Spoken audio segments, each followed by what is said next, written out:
Jason, what are you calling? I'm gonna say 147, 148. 147, 148, and I'm calling 152, 154. We ain't that far off, but I'm gonna tell you, when you're in those numbers. Well, then you're going 2 inches. I'm going 147, 149. 147, 149? You're going 152, 154, right? Yep. Okay, so that's 2 inches. So I need 2 inches. I just want an inch. All right. So I'm gonna go 147, 149. All right. Well, in the words of Miss Randall, he ain't the smartest deer, but he's a dang good one, cuz.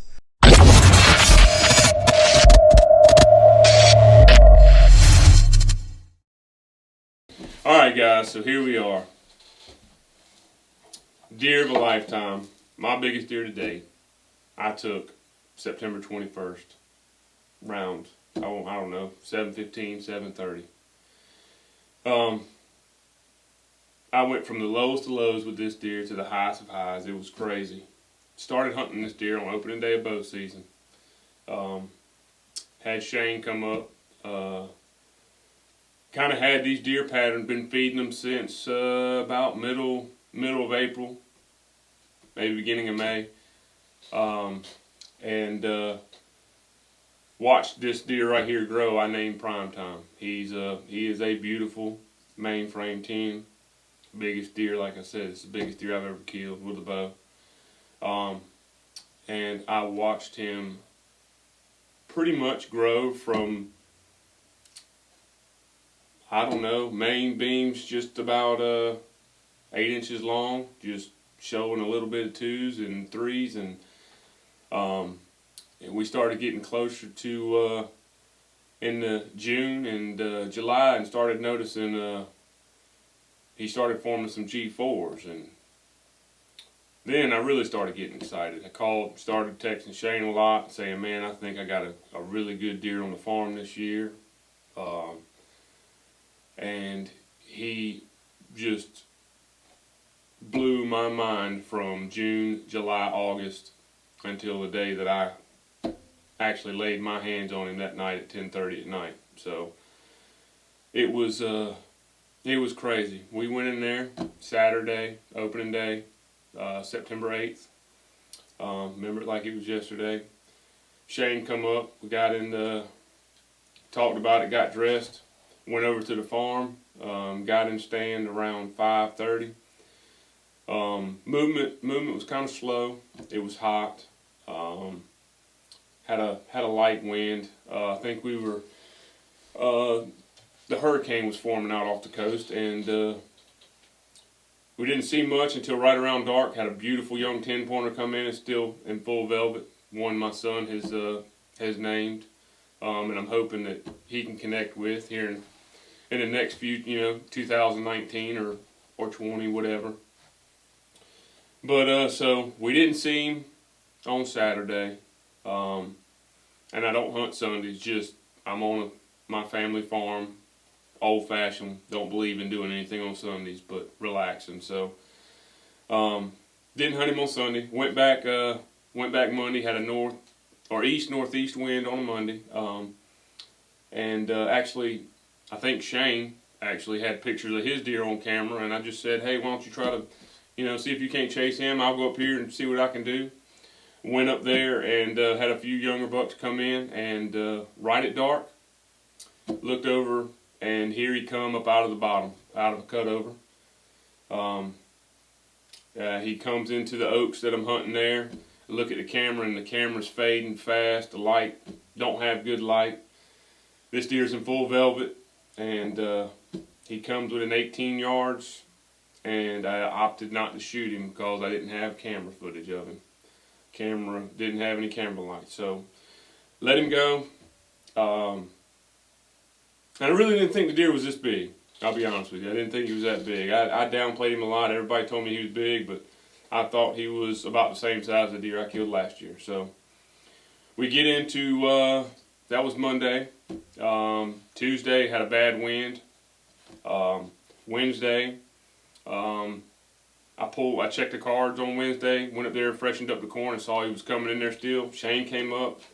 We got in the tree, and we got monsooned. Or no. that Wednesday or Thursday? Wednesday. That Wednesday when I thought it was Thursday. Yeah, so Wednesday we got monsooned.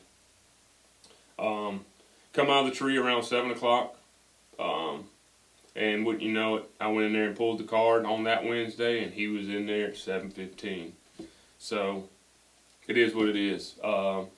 Went back Thursday. Had another encounter with him. Coming up out of the bottom. This time I think he might have saw us, or he knew something wasn't up. He kind of started circling around the corn. Coming up, you know, he was smart. He was checking the wind. He was circling that corn a lot. He came in on me on Thursday and stood 10 yards from my tree for 30 minutes where I could not get a shot. It's like that deer knew exactly where to stand. The only place I couldn't shoot to my left is where he stood. He stood there and didn't move, didn't flinch, didn't shake his tail. He just moved his ears a little bit, and light faded. He went up in there and ate, and I had to let him go again because I didn't have camera light. Crazy. A deer like this over a camera. The things we do. So a week goes by, and I have a birthday on September 20th. So I asked my wife nicely if I can spend it in the woods, and she said, yeah, sure, go ahead. So I asked my little boy to pick an arrow. He said, Daddy, I asked him to pick an arrow between 1 through 6. I said, I'm going to try to change my luck up. He picked arrow number 3. I said, I'm going to try that tonight, see what happens. So I go up in there, and wouldn't you know it, Primetime comes in. He comes in from my right, comes in there. It looked like broadside to me. It was low light again. And I didn't, you know, looking back, I knew there was a limb there, but when you got a big deer in front of you, you really don't think about those things. I grabbed my bow, drew back on the deer, settled on him, released the arrow, and all I remember is seeing the yellow luminoc hit a twig and deflecting the arrow towards the face of this deer. You talking about being sick. I was sick to my stomach. I sat down in my tree. I about cried, to be honest with you. I didn't know what I had just done, how bad I hurt him or whatnot, or even, you know, what if I hit him. I thought I hit him square in the nose and really messed him up. But, you know, I got down after it got dark, you know, checked the camera, checked the arrow, and saw there was no blood on the arrow, and there was a little bit of hair, like the hair was 1/4 inch long, so I knew I didn't hit him anywhere major. So got out of there, got on the phone, told a lot of people what happened. They said, you know what, with the wind, he probably thought it was just a limb or something. He'll probably be back. Well, knowing me, you know, sleepless night, I felt like I really shot the deer. Go back in there the next afternoon around midnight, or around midday, pull the card, and the deer was back in there at midnight. He stayed in there from midnight till 6:30 in the morning. So I have 3 cameras up there. I was trying to catch which direction those deer come in on. And all 3 cameras he was really close to, and I couldn't see any wound mark on him. So I said, well, maybe it just slapped him and didn't hurt him a bit. So I'll try it on the 21st. 21st comes around. I run and jump in a tree about 5:30. This time, you know, I set up the camera equipment. The afternoon's kind of slow. I see a few does, a few smaller bucks, and then about, I want to say about 7:10. I don't know. My phone had died. I'm just guessing by the light. By texting everybody, texting my wife and my friends, my phone died. So I'm guessing around 7:10, I see him come up from my left, and he's skirting the edge of my oak trees, like a little oak grove up on the ridge. He skirts it on my right hand side about 35, 40 yards. I range him, and I probably could have got a shot at him, but I felt like he was going to come in there. He circled around, came up the way I walk into my oaks, came up right behind me. he stopped, and I said, "Oh man, it's going to be another waiting game." It was starting to light. I was losing light really, really fast, and I didn't want to fumble with the camera with the deer so close. The deer walked probably 15 steps from my tree, walks out in front of me, hits the corn, quartering away. It's second nature. I grabbed my Matthews Triax, tipped with that afflicted broadhead, man, and drew back on him and let it rip. I hit him a little high, but being 35, 40 foot up in a tree, I think I hit him perfect. Came out right between his front legs, right in the brisket area, and the deer didn't go probably 30 yards. I watched him fall over, and by then I'm shaking. I feel like I'm about to fall out of the tree. I have to gather myself, sit down. I about dropped my bow off my lap, and wanted to call everybody, but I didn't have a phone. My phone was dead. So after I shot, the deer ran off and died. My other shooter that runs with this deer, Palmetto, and a bunch of other deer come busting in there, just like last year when I shot Goofy. The deer, for some reason, when they hear a deer run out of there, other deer come running in there, and so my other deer came in there, and I had to sit in the stand until about 8:15, I'm guessing. I know it felt like eternity looking over there. I kept trying to glass this deer with my binoculars, looking at that white belly.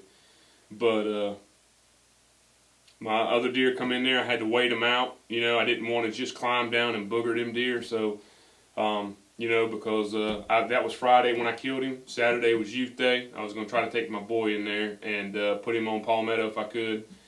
So I opted just to, you know, kind of gather my thoughts, sit there, calm down a little bit, let those deer do their regular thing, feed on corn. And, you know, with the wind blowing, they fed on corn a little bit and moseyed off. I slipped out of the tree and proceeded to the truck. Got up there and talked to my father-in-law and told him what I did. He's like, "Congratulations." He's like, "You know you got him?" And I said, "I seen him fall." So he said, "Well, then you know you got him." So it really hadn't set in yet. I didn't know, I hadn't been over there and looked at the deer. I didn't know how big he was. I thought he, like I said, I thought he was like the deer last year. Call Shane. By this time, it's probably around 9 o'clock, 9:15. I know it's late, but, you know, I have to drive to this farm. I didn't have my charger in my truck. And I drove home, told my little boy, told my 2 kids about it, told my wife. Then, you know, put my phone on charge, called Shane, told him what happened, and he's like, "Are you serious?" And I'm like, "Yeah." Said, "I put an arrow in Primetime." He's like, "Are you serious?" I'm like, "I'm dead serious." He's like, "All right, I'm gathering my stuff. I'll be up there." I'm like, "Well, look, man," I said, "I ain't got no footage of him." I said, "He come in at low light." I said, "To be honest with you, I'd let this deer go twice. I'd shot at him once. I said, the 4th time was going to have to be a charm." I said, "It ain't many opportunities you get with a 160-inch North Carolina deer." And, you know, I mean, it's just, it still hadn't really sunk in. I'm telling you, it's the deer of a lifetime for me, and I probably won't ever kill nothing anywhere close. But it's really a blessing to watch deer on a farm year after year and be able to give them the things that they need to get this big. The bedding area, you know, the sanctuaries, the stuff you don't walk into, the minerals that they need, and just the low stress, the no pressure. And I mean, it right here shows what North Carolina can do if you add a little bit of time, effort, you know, and don't overthink your hunting areas. But that's pretty much it, man. Went home, got my boys, waited on Shane, got there and loaded them up, got in the gator, and we took off. little anxious, to be honest. My father-in-law rode with me, and I'm always kind of skeptical when he goes because I'm scared that it ain't gonna meet his qualifications. And I'm still a little skeptical. I know he's probably thinking I'm crazy, but it's just, you know, being on somebody else's land like that. And I know I treat it like it's mine, but still, being his, I hold a higher level. So it is what it is. I'll be honest with you, man. I am truly blessed to be able to do this and be able to hold a deer like this. It's unbelievable. And to have, you know, good friends that come up and help you share your story, video it with your boys and your family. It just, man, there ain't nothing like it. So that's my story on Primetime, and I hope you guys enjoy it. All right, what's up, guys? So it is actually 9 o'clock on a Friday night, September 21st, and I get a call. And it is Jason Carter, and he has actually put his target buck Primetime on the ground. So we're on the way to go get him. On the way, I need to call Jake from Jake Rouse Taxidermy. I got to get him ready to take in another deer to mount. And then we've got to take pictures. We got to take him to John Herons. We got to get him skinned out. We got to get the whole thing done. I'm an hour away. Let's go. What is up, guys? So it is 10:30. I'm a little over out. I had to stop and get ice, but I just got here. We're going to, Jason just pulled up behind me. He's got his kids, he's got his wife. We're going to jump in a side by side. We're about to go lay eyes and hands on Primetime. So y'all hang out, y'all come along. It's about to get real. It's about to get good. It's about to get real good. So let's go.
That? Huh? What's that? You shot the deer. What is that? Good job, Daddy. You shot the deer. I see some blood right there. What is that? Oh, there's why we can't find the arrow. Huh? Oh, it's still. It's heavy. Oh, the arrow broke. Oh, look at that. It broke. What do you think about that, Mr. Randall? Huh? Good job. Hey, you did a great job. Look at the arrow broke. Look at that. What do you think about that, man? Hey, I like it here. So fatty. Fat. Wow. In the south. He ain't go nowhere. Where do you think he went? 30 yards, 40 yards, Randall? 50 yards? He pop out. He pop out. Oh, look. He pop out. You turn him. Oh, Lord have mercy. what was that? He just pooped him out. Oh, I'm standing on his antler.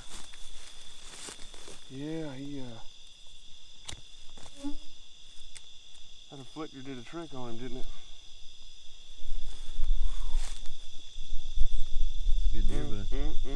Good stuff. Congratulations. Appreciate that. All right, now the work begins. I hate you had to wait so long to put hands on Good him. job. Good job. Yeah, that's part of it. Oh, Look at that. He's bladed out here. Yeah. He's bleeding. You see that? Huh? He's bladed out here. Look at that. That ain't Lewis too. Papa. That's 140-inch deer all day.